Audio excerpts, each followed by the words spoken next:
Setiap bisnis punya cerita dan di teman bisnis kita bakal dengerin langsung dari para pelakunya.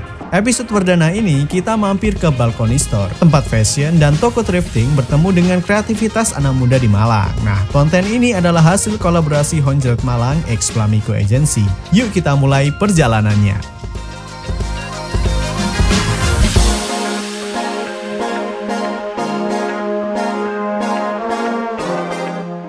Oke, langsung aja sama temen saya. Kenalan dulu Mas. Siapa, terus balkon ini apa Mas? Saya Septian. Kalau balkon ini sebenarnya lebih ke toko untuk fashion lah, gitu. Jadi nggak hanya thrift aja tapi. Fashion tapi nggak thrift aja. Oke. Lebih spesifik di mana? Balkon itu di mana? Balkoni ini ada di MT Haryono, Komplek Rukuditas. Jadi di dekat Brawijaya. Dekat Brawijaya. Di Dinoyo. Dinoyo. Oke, Dinoyo Malang. Thrift sama lokal fashion. Apa yang buat kepikiran pertama akhirnya ngelakuin bisnis ini? Kalau kepikiran ya sebenarnya ini agak jauh sih. Jadi dulu waktu kuliah suka beli barang thrift, cuma kok di lemari lama-kelamaan juga terlalu banyak barang. Ketika pengen beli lagi ya harus ngeluarin yang ada di dalam nih. Jadi ya akhirnya biar muter. Terus keterusan. Oke, berarti awalnya dari hobi sendiri.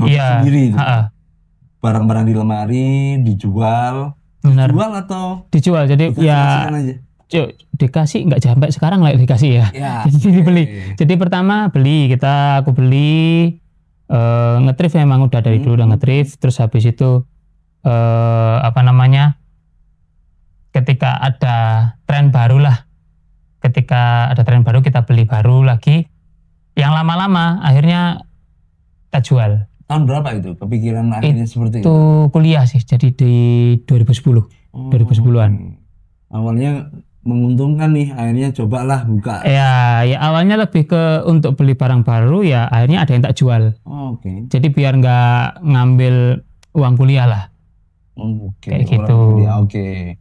Awal-awal awalnya pribadi nih, pribadi yang akhirnya kepikir ternyata cuan lah ya. Akhirnya buka balkoni ini. Tantangannya apa, Mas Asep? Tantangannya ya karena dulu itu masih jarang banget online. Jadi ya waktu 2010 itu dulu jualnya kalau online kayak ke Kaskus, Facebook. Kaskus. Walaupun Facebook sekarang Kaskus.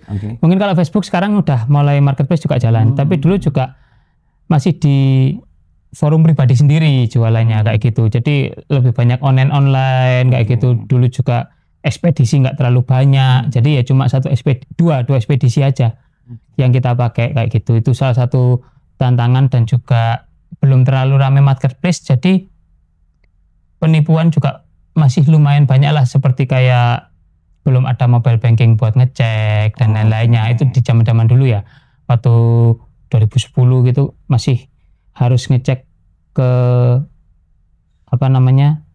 bank buat lihat ini masuk apa enggak transferannya. Sebelum ada juga dulunya kan sudah ada Rekber ya.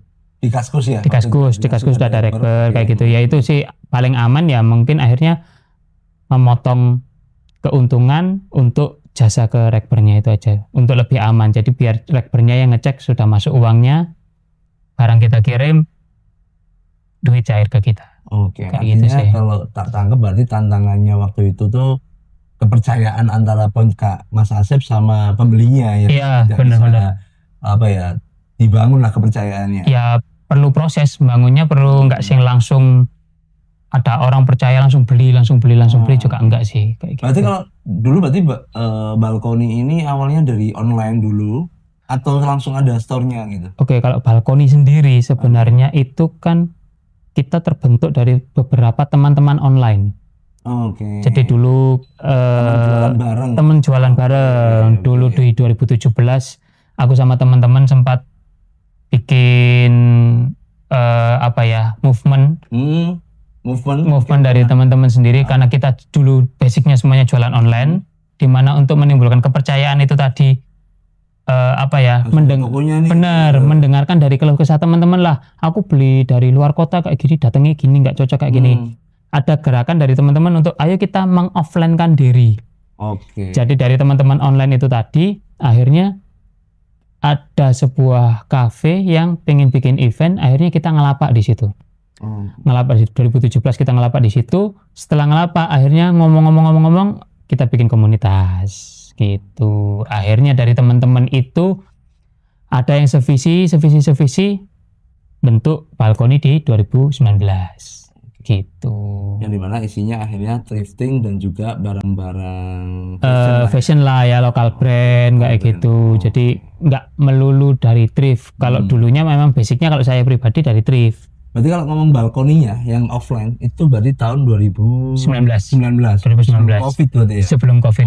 Oke. Respon pertama ketika balkoni buka, respon customer itu gimana sih? Apakah langsung rame atau berjalan dulu akhirnya punya nama baru rame? Oke, kalau balkoni sendiri lebih tersupport karena akhirnya kan kita cross market ya.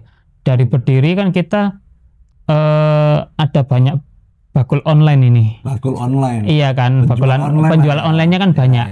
Oke. Marketnya dari si A belum tentu ngefollow akun IG-ku. Si B belum tentu ngefollow IG.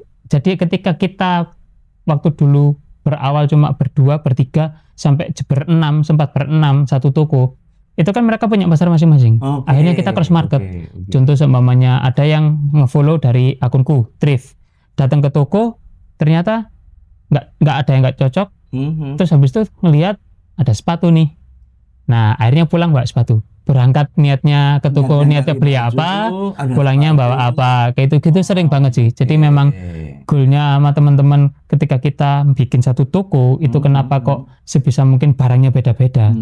Nah itu biar akhirnya paling nggak datang semuanya ada yang nggak cocok waktu dia berangkatnya, pulangnya bawa lah sesuatu gitu loh, kayak gitu. Berarti lebih fokusnya memang teman-teman yang sekarang di balkoni, yang punya balkoni itu bukan hanya di baju berarti ya, akhirnya banyak banget ya. Ngomong fashion akhirnya lokal brand, akhirnya ada sepatu, celana, kaos kaki sampai aksesoris, apapun itu, bandana, anting, gelang, kalung, tali sepatu ada. Berarti kalau ngomong strategi promosinya awalnya tadi itu memang dari Instagram atau dari mulut ke mulut atau gimana sih, Mas Asep? Instagramnya sebenarnya Instagram kita yaitu tadi kita bergerak dengan karakter kita masing-masing dulunya. Ada pasarnya, ini ada pasarnya apa, ini ada pasarnya apa, ada pasarnya apa. Terus pada saat dulu memang kebetulan di 2019-2020 itu di balkon ini kan ada Ventela. Terus terbentuk Ventela Malang. Ventela itu sepatu dari Bandung. Awalnya ada Ventela, temen ngambil jadi reseller, habis itu bikin Ventela Malang, lumayan booming. Salah satu yang bikin akhirnya nama balkoni itu lumayan keangkat ya. Pada saat itu sempat kita bikin skema restock, Ventela jualan, itu bener-bener kayak kayak skema sportation buy one get one gitu loh. Jadi benar-benar ada nomor antrian, ngantri dan lain-lainnya. Sampai seramai itu pada 2019. Jadi kita datang cuma 4 dus stok. Itu pernah 4 dus setengah jam habis. Tapi kan akhirnya namanya juga keangkat gitu. Walaupun memang fokusnya balkoni nggak cuma Ventela tok, tapi strateginya adalah mumpung ada yang lagi rame ini buat menggaungkan namanya aja dulu kayak gitu. Jadi strateginya memang waktu di saat riset waktu pasar itu akhirnya ada yang memang produk yang lagi hype lah ya. Benar. Itu akhirnya coba dinaikkan dan itu ada di balkoni. Iya. Gitu. Itu salah satunya. Jadi memang riset dulu nih waktu pasar di situ apa vibe-nya lagi rame Ventela, naik noise. Sebenarnya kalau riset pasti ada di riset. Cuma kita nggak menyangka pada saat tahun-tahun itu kan memang lokal brand dari sepatu kan banyak. Banyak. Cuma temen ini yang dulunya lebih ke resellernya Warrior. Dari orang reseller ini tadi nawarin ini ada Ventela nih baru. Ternyata respon dari masyarakat gitu. Akhirnya ya udah sekalian kita manfaatin juga buat dongkrak nama. Menarik nih Sam. Tadi Mas Asep tadi bilang kalau dari beberapa pemilik ya, berarti berapa sih 3 atau sampai 6 di awal itu di awal 3 naik sampai 6 penjual. Oke. Nah, dari mereka kan awalnya berarti mereka punya kayak semacam nama sendiri-sendiri atau brand mungkin ya, entah nama sendiri. Akhirnya menguatkan kita besarin balkoni nih kayak gitu. Jadi kan itu tadi kita berdiri awal bertiga aja. Aku di Thrift, temanku punya resellernya Warrior, sama satu lagi clothingan. Ketika berjalan bertiga 1 bulan clothingan cabut. Itu kan udah biasa ya, maksudnya kondisi jalan pasti. Cabut, akhirnya berdua aja. Setelah berdua jalan beberapa bulan, teman-teman yang online ini mulai ada nggak space nih Mas Ian? Oke, masuk lagi. Jadi akhirnya terbentuk di mana mereka ya sudah intinya balkoni di dalamnya ada ini gitu. Jadi thriftnya yang main 2, lokalan ada yang main ini gitu. Jadi penguatan brandnya hanya ketika berjalan itu. Sudah berjalan gitu. Berjalan. Iya. Oke. Tuh. Pernah nggak tapi yang akhirnya ada momen yang kayak tadi itu yang akhirnya ventilator naik signifikan tadi itu sampai akhirnya balkoni itu akhirnya lebih dikenal kayak gitu loh. Karena akhirnya balkoninya lebih dikenal dibandingkan sama produk-produknya di dalamnya. Ya sebenarnya sih sama kayak toko sih.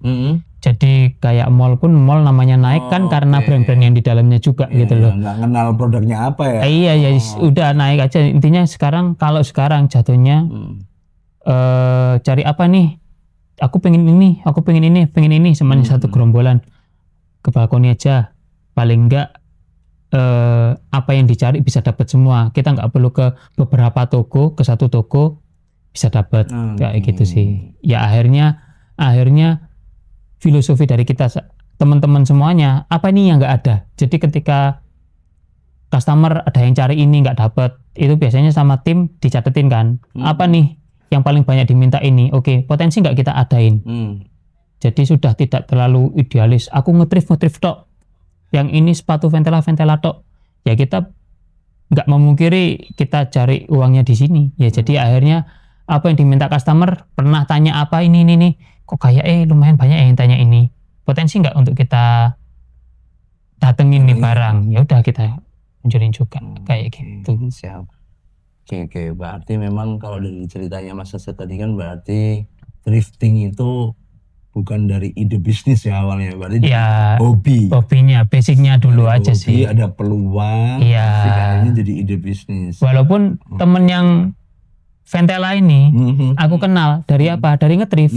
Dia pun nge-thrift, cuma kalau kita terlalu fokus di thrift terus, pasar kan selalu berubah berganti-ganti. Kalau kita ngotot di situ ya nggak cair juga kan gitu loh. Jadi ya akhirnya apa nih potensi gitu loh. Jadi kalau dilihat, kalau mau ngorek ada barang nih thrift kayak gini-gini, mau nggak? Pasti masih gatel untuk ya ngambil. Tapi kan kita lihat di pasar juga. Mana yang buat hobi juga, mana yang buat. Bener, daya belinya gimana ini gitu loh. Ngotot jualan kayak gini tapi daya belinya nggak ada kan, ya nggak ngebul dong di rumah gitu kan. Oke, siap. Manfaatin lah ya. Iya, ya tetap harus ada sisi idealisnya, tetap ada nih. Tapi cari juga lah apa yang kira-kira sekarang lagi berputarnya lebih oke, ya udah kita sediain itu juga. Berarti kan tadi mulai kayak hobinya kan di 2010, terus akhirnya memulai bisnisnya, akhirnya itu jadi bisnis 2018an lah. Paling enggak ketika berbisnis yang akhirnya itu dengan komunitas sama anak-anak di 2017. Tapi sebenarnya jauh-jauh dari itu beberapa kayak tempat F&B bikin garage sale kayak gitu ikut, cuma kan itunya jatuhnya per personal. Masih pribadi lah.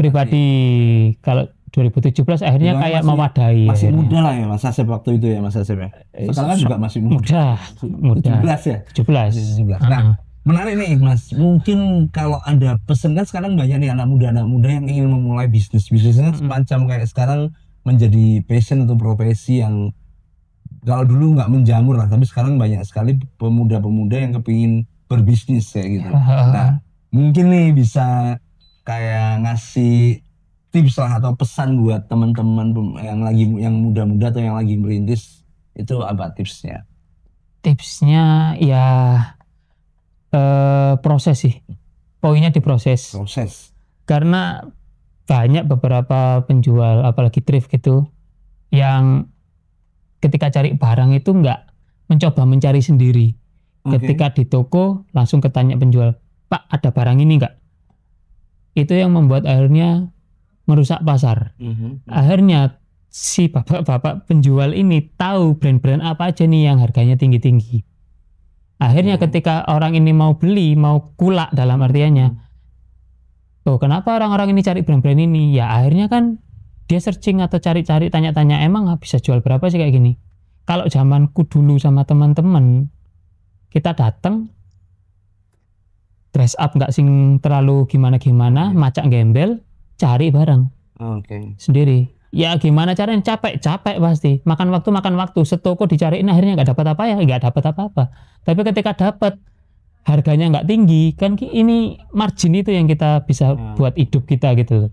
Lah yang bikin ngerusak kan kadang teman-temannya nikmatin prosesnya. Nggak datang, Mas ada ini nggak? Mas ada ini nggak? Nggak ada. Mas kalau dapat kabarin ya, tak kasih nomor. Aku berani ngambil segini. Pengennya instan, pengen dapat nggak capek di toko ini nggak dapat, pindah toko sebelah, dapat kontak-kontaknya semua. Nanti ketika ada barang hubungi, tak ambil. Sedangkan apa ya, keindahan dari nge-thrift itu adalah nyari prosesnya itu tadi, dapat barang bagus tapi murah. Bukan murah sih, lebih terjangkau lah intinya. Artinya tips yang akan diberikan ke anak mudanya adalah proses itu tadi, berani berproses. Ketika memang apa yang dikulak itu tadi muternya nggak oke, ya bukan akhirnya langsung iya ya resikonya. Makanya ketika memang pembagian duit ini kan juga perlu gitu loh. Jangan akhirnya aku mau segmented ngambil ini toh, oke tak bagi gini. Tapi nggak memikirkan bahwa oke ada dan segini tak bikin separuh, ambil ini dulu, ini nggak jalan. Berarti berikutnya ada opsi apa nih, aku kulae nggak sing all in, berat semua nih. Iya, pengen segmennya kayak gini, bangun kayak gini. Tapi ketika vibe-nya selesai, dia nggak ada cadangan ini untuk berlain gitu loh. Ya. Banyak pengusaha yang memang tidak berani menikmati prosesnya. Makanya tipsnya harus menikmati prosesnya seperti itu tadi. Karena terlalu dijejelin hasil. Karena mereka kan akhirnya ngertinya cuma hasilnya toh. Gitu. Hal yang paling harus yang penting harus dimiliki entrepreneur, Mas Asep. Ya hampir ada hubungannya sama itu tadi sih. Kuat untuk jalanin prosesnya itu tadi. Nahan, nggak gampang tergiur juga dengan apa yang ditonton, apa yang tersebar, surga. Padahal di bisnis juga ya banyak kelok-keloknya juga. Lah itu kan jarang disonding. Iya kan? Nggak pernah dipelajari sih lebih tepatnya. Iya, kalaupun dipelajari orang lebih tergiur melihat hasilnya daripada jugruknya. Lah itu sih. Jadi kuat dan sabar ya. Iya benar. Mendengarkan juga sekitar. Gitu sih. Gitu. Masuk. Ini ada pertanyaan yang harus dijawab cepat ya. Oke. Bisnis impian di luar balkoni. Konveksi. Bisnis konveksi. Satu barang thrift yang paling Mas Asep suka untuk saat ini. Jersey sepak bola. Role model dalam berbisnis apa aja sih dilakuin? Maksudnya lebih ke